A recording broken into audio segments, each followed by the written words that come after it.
There are several techniques that the mystics employed before going to sleep.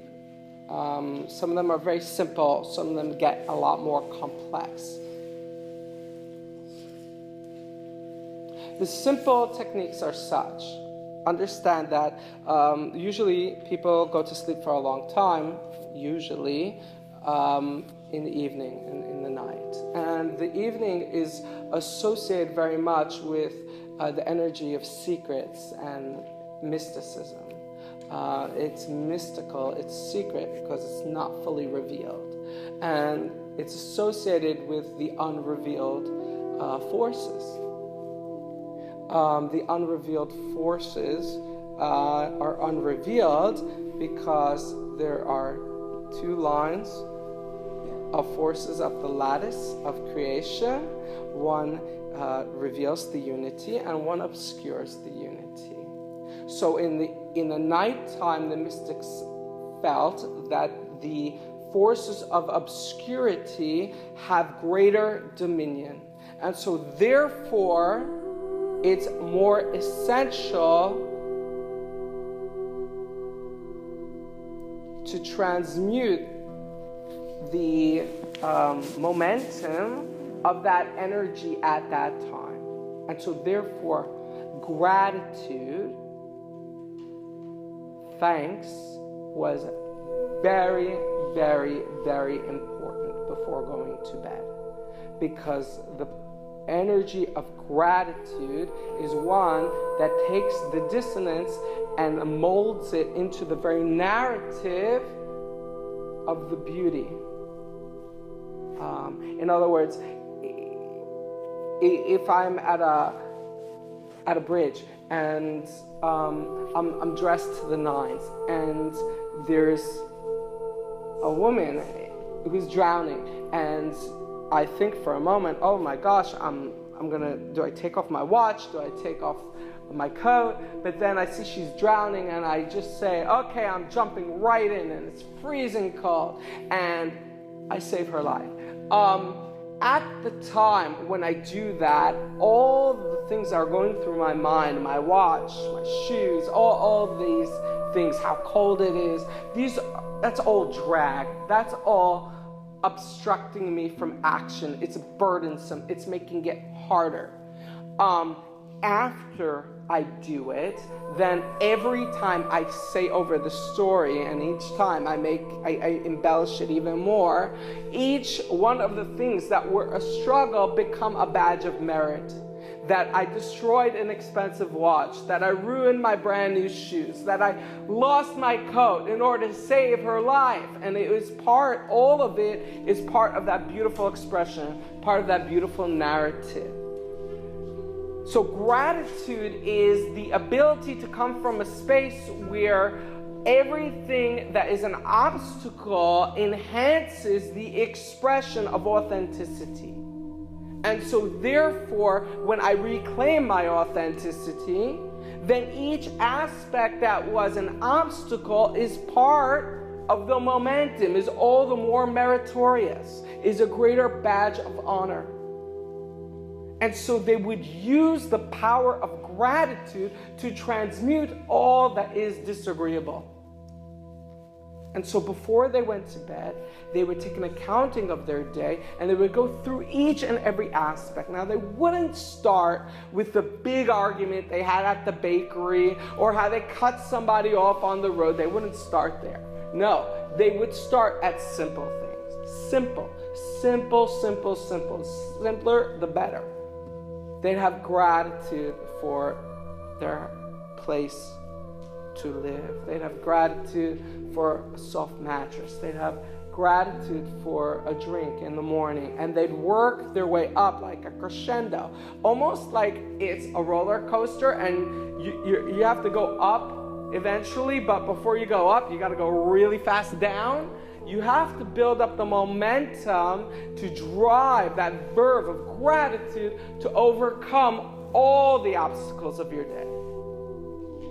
And in doing so, you will hit an emotional chord, a very meaningful emotional chord, and that itself will permeate in your circle. A it will create an impression of what energy is you're allowed to create with in your immediate circle. And it will amplify even after you walk away. In other words, children will walk in the room and they will skip and they'll be happier. They will feel it.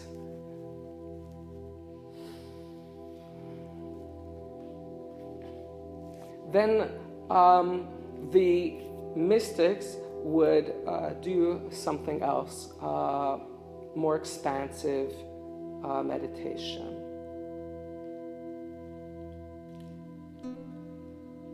They went through the process of actually visualizing all the different aspects in creation that are disagreeable.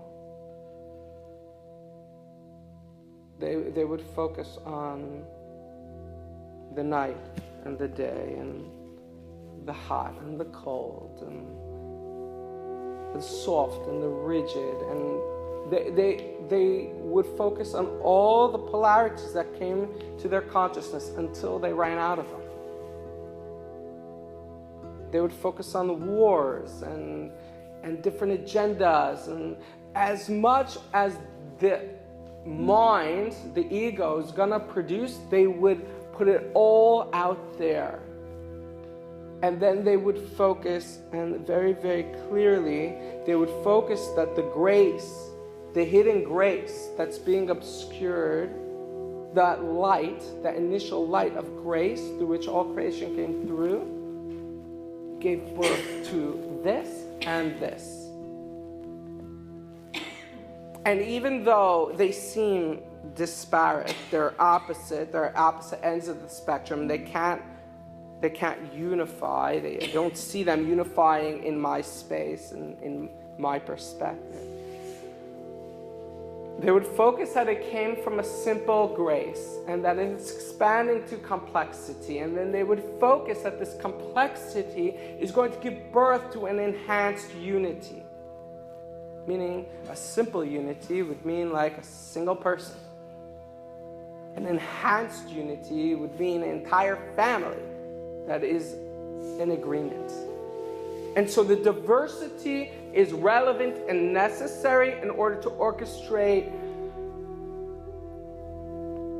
creative variation, free will.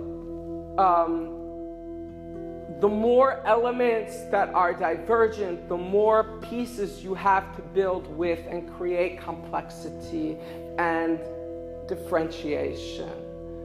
But recognizing that that light of grace that has been obscured is being obscured for a good reason, in order to allow for free will, in order to allow for free choice, in order for you to see yourself as an individual, for you to have your own creative accent. So the forces that you quote unquote fear, the forces of obscurity, are playing a sacred role in affording you ample freedom unless you choose to surrender it. But they're affording you powerful freedom. And that freedom, when it's channeled through creativity, is powerful. It's far more powerful than what they have where they are in their dimension and their space, because they don't have that much freedom. And so when you dedicate that freedom through this crescendo of recognizing all that disagrees and seeing the disagreement as part of the veil that hides the initial grace, that provides freedom, so you can be in this moment and dedicate that freedom to see that grace, that initial grace, and through that vision follow it through to that enhanced grace that eventually all will be revealed in its truest grace, in its truest benevolence, that it was all for love.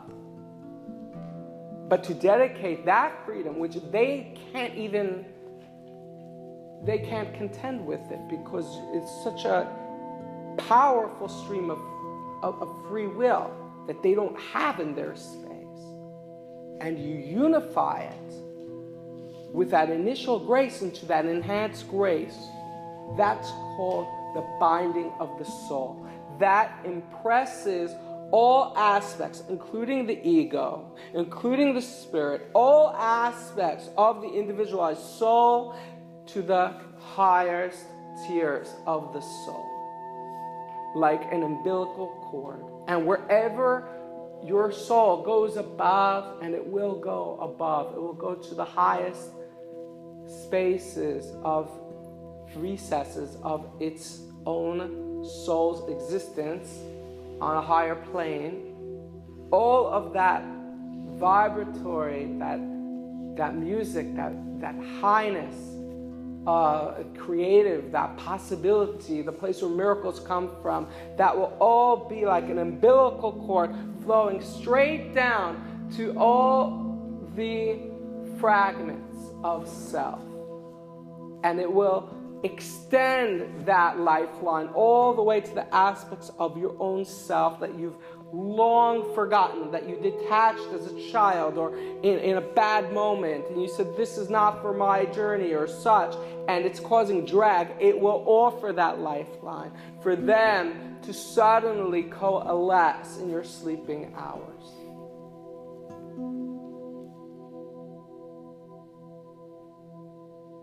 And there is one last technique that I would like to discuss, which is, there was a practice by the mystics to wake up or to be awake at the darkest time of the night. Now, what does it mean, the darkest time of the night? It means that if you calculate the time for when there's sundown and the time of when there's sunrise, and then you go to the peak of the night when it is the greatest distance from the light arising, then that is a time of the greatest mystery and the greatest obscurity. And they would dedicate this time to redeem the tears of all those who are living in confusion, and all of those who cannot see, and all of those who are in frustration, and all of those who opened up portals of shame and rage and anger and apathy. And they would reach out through the cadences of their heart, and they would touch each one with a measure of gratitude because of the freedom it afforded in these times for you in this moment, in this now, to make a choice. Your choice is freer and more authentic because of it, and because of the great light of your freedom in the context of what came before. When you dedicate it, you can close each and every single one of those vows. And you can raise it up. And what this does is, when you wake up in the morning, you wake up to a world where there is more possibility, where the dissonance of the past does not rule and govern in the tit-for-tat trajectory of the past, but solutions that were not available yesterday suddenly receive light. And it's a very, very powerful thing. But that last one, it's not about the self at all. It's about service. It's about all of humanity. It's about uplifting the tears of sorrow into tears of ecstasy. It is service for all humanity. We don't need to create with those cords anymore. Because if we create with tears of sorrow, there will only be more tears of sorrow. And so somebody has to go up and redeem these. And that's what the great mystics would do in the deepest hours of the night.